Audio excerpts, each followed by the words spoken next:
अच्छी खबर यह है, जिनमें डर और दहशत है कहीं तेल खत्म ना हो जाए, तो अच्छी खबर यह है कि तेल खत्म नहीं होगा, इसकी टेंशन लेने की जरूरत नहीं, उसके भी इंतजाम हो गए, क्योंकि भारत का जो करीबी दोस्त है रूस, वो भारत के साथ है। यानी तेल रूस से खरीद बढ़ाएगा भारत। तस्वीर में आपको दिखाऊं, इससे पहले कई शिप ऐसे हुए, ये अपोलो आप देख रहे हैं, अपोलो ओशियन आया है भारत। बहुत से शिप ऐसे थे जो चीन जा रहे थे, वहां से मुड़े, रूस से चीन जा रहे थे, वहां से मुड़कर भारत आ गए, चीन नहीं गए।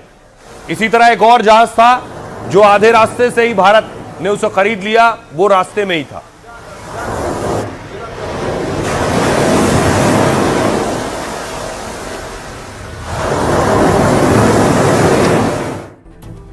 देखिए जरा भारत की तैयारी क्या है। जंग के बीच भारत रूस की तेल कूटनीति का जलवा है। पोर्ट के मुताबिक रूस से भारत 6 करोड़ बैरल कच्चा तेल खरीदेगा। मिडिल ईस्ट में जंग की वजह से दुनिया में तेल को लेकर टेंशन है, लेकिन रूस से यारी की वजह से भारत लगातार कच्चा तेल खरीद रहा है। अमेरिका ने रूस से तेल खरीदने पर भारत पर 25% टैरिफ लगाया था, और इसके बाद भारत ने रूस से तेल की खरीदारी कम कर दी। साथ भारत ने सऊदी अरब और इराक से भी तेल खरीद बढ़ा दी। अब अमेरिका ने रूस से तेल खरीदने पर लगी रोक हटा दी है। इसके बाद भारत लगातार रूस से तेल खरीद रहा है। तेल को लेकर भारत रूस में जल्द बड़ी डील हो सकती है। खबर यह है कि रिपोर्ट के मुताबिक भारत तेल आयात में रूस की हिस्सेदारी 40% कर सकता है। हॉर्मूज में तनाव की वजह से इराक, यूएई, सऊदी और कुवैत की सप्लाई प्रभावित हुई है। ऐसे में भारत के लिए रूस से तेल व्यापार का रास्ता बेहद सुरक्षित है। अमेरिका के रूस से खरीदारी पर बैन हटते ही तेल कंपनियां एक्शन में आ गईं। रूसी तेलों की खरीदारी में भारत ने तेजी से शुरू कर दिया है तेल खरीद। पुतिन के दूत दिमित्रीव ने भारत की जमकर तारीफ की है। दिमित्रीव ने भारत को रूस का बेहतरीन साझेदार बताया है। भारत कच्चे तेल की जरूरत का 88% आयात करता है। सुनिए जरा पुतिन के विशेष दूत क्या कह रहे हैं। मानव इतिहास का सबसे भीषण ऊर्जा संकट नजदीक आ रहा है। न तो यूरोप और न ही ब्रिटेन इसके लिए तैयार है। रूसी एनर्जी सप्लाई को अस्वीकार करके उन्होंने खुद अपने पैर पर कुल्हाड़ी मार ली है, जबकि भारत रूस से लगातार तेल खरीद रहा है। भारत रूस का बेहतरीन पार्टनर है।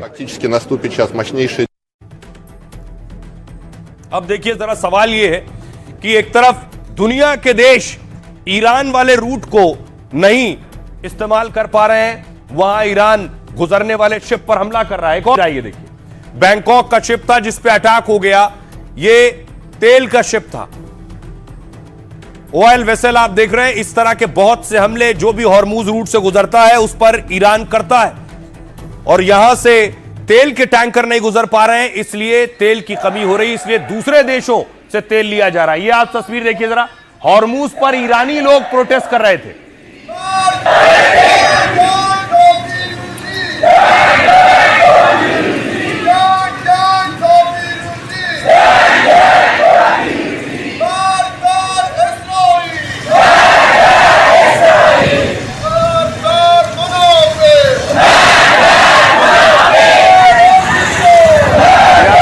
लोगों के पीछे जो समंदर आप देख रहे हैं यही हॉर्मूज है, और हॉर्मूज पे ईरानी लोग आकर प्रोटेस्ट कर रहे हैं।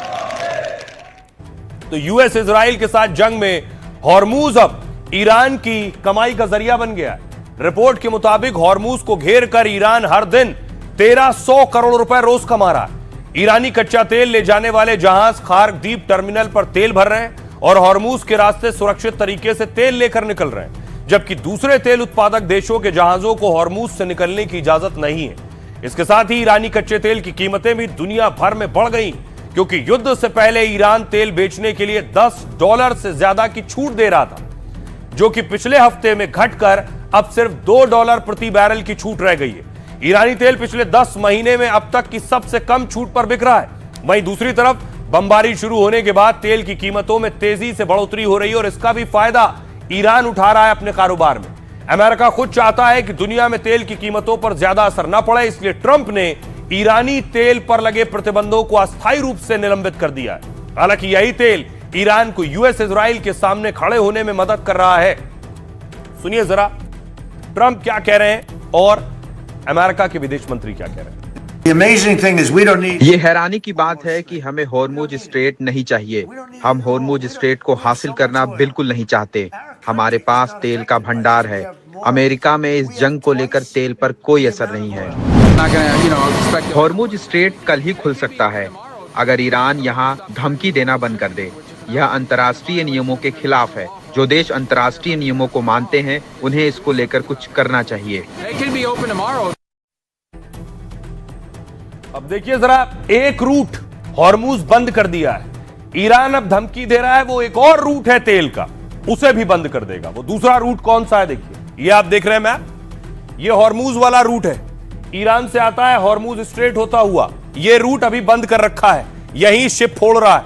अब ये दूसरा रूट देखिए जरा, ये दूसरा रूट जो आप देख रहे हैं स्वेज नहर और लाल सागर से आप देख रहे हैं, ये भी तेल का रूट है जो जिबूती होते हुए यमन से निकलता है, अदन की खाड़ी होते हुए अरब सागर में आता है। ये दूसरा रूट ये जो दो आपको दिखाई दे रहे हैं रास्ते, दूसरा रूट अगर बंद कर देगा जो यमन के पास है, और यमन में हूती विद्रोही है, हूती विद्रोहियों को ईरान का साथ है, यहां से हूती विद्रोही जहाज गुजरने नहीं देंगे, और यहां से अगर जहाज नहीं गुजर पाए तेल और गैस के तो किल्लत और बढ़ जाएगी। ये दोनों रूट बंद हो जाएंगे।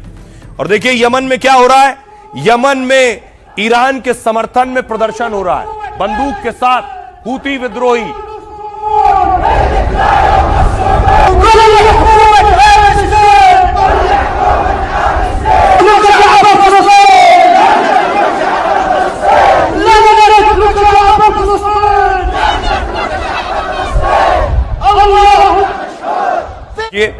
ये जो तेल रूट है, अगर ये दूसरा रूट बंद हो गया तो आखिर नुकसान कितना और कैसे होगा।